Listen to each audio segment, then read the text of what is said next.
Welcome to Breslov Insights. We're reading Rebbe Nachman's advice, Pride and Humility, 11. There is a form of humility which is the ultimate in arrogance. This is when a person acts humbly because he knows that people look down upon those who flaunt themselves. All he wants is to gain their respect and approval. His humility is for show. He really wants honor. It takes a good deal of intelligence and self-examination to rid yourself of this pride. You must cleanse yourself of it completely. As our sages said, be very, very lowly in spirit. The exile of the Jews from our land was caused by 7 idolatrous temples. This is a reference to pride. Even today, people are still chasing after honor and prestige.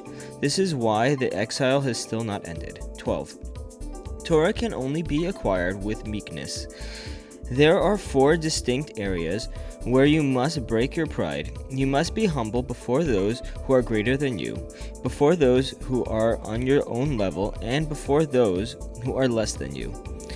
And at times, if you are the smallest of all the small, you must make yourself humble even in front of yourself.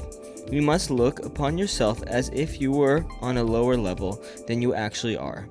13. There are many different things which make people arrogant. You should be very careful about all of them: intelligence, power, material possessions, and the 3 main things which give people a sense of superiority. You must rid yourself of any trace of arrogance you may have in these 3 areas. Whatever intelligence, power, or wealth you have been blessed with should give you a sense of meekness and humility. 14. The more you succeed in breaking your pride, the greater your attainments in Torah will be. You will have the power to draw those who are far from Hashem closer, and then the glory of God will be exalted and magnified. When glory is taken from the hands of those who have abrogated in it themselves and restored to Hashem alone, the awe of God spreads. Through awe, you can attain harmony within yourself, in this way to discover true prayer and to achieve universal peace and peace in all the worlds. 15. Arrogance can actually cause a person to be imprisoned. 16. There are times when people generally fail to guard their tongues. The danger then is that even those who are righteous and God-fearing will succumb to the feelings of pride. It is essential for every individual to keep a careful watch on himself and ask if the honor and prestige he enjoys is really justified. Otherwise, run the risk of falling into arrogance. Pride is the cause of the exile of the Shekhinah. 17. The less importance a person attaches to himself, the more drawing power he has. He is able to draw down the Shekhinah to the lowest worlds to dwell with us.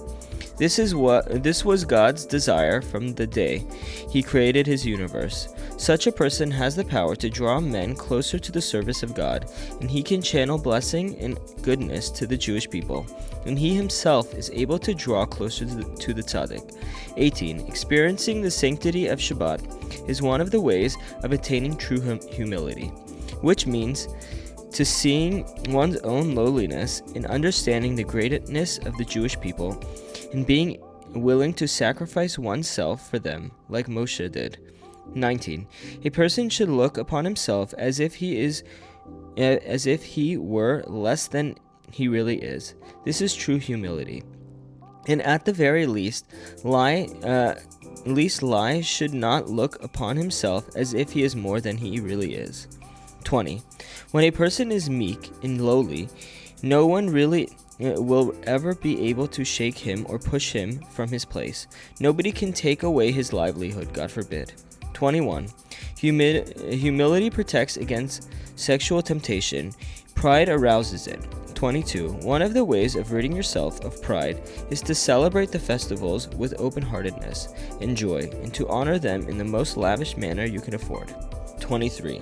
If somebody is humble, this is a sign that he is bound to the tzaddik, because being close to the tzaddik breaks one's pride. 24. When a person is so humble that he is literally nothing, he can attain Torah and greatness at the same time. Otherwise, it is hard for the two of them to dwell together. Thanks, and we'll continue tomorrow.